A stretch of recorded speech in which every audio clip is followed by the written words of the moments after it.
Hi, I'm Uhuru Williams. I'm a professor of history, and here's what you need to know to sound smart about the 15th Amendment. The 15th Amendment is the last of the so-called Civil War amendments, beginning with the 13th Amendment in 1865 and ending with the 15th Amendment in 1870. The three Civil War amendments, the 13th, 14th, and 15th Amendments, all sought in their own ways to ensure equality for African Americans in the South after the Civil War.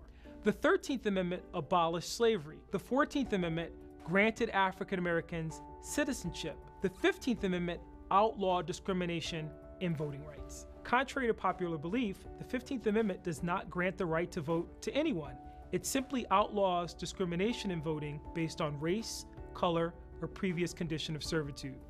Congress failed to provide enforcement for the amendment originally. Enforcement did not come until 1870 with the passage of the Enforcement Acts of 1870 and the Ku Klux Klan Act of 1871.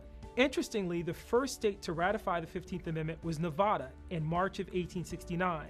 The last state to ratify the amendment, Tennessee, in 1997. Although formally ratified in February of 1870, African Americans were still denied the right to vote by a variety of means by Southern states.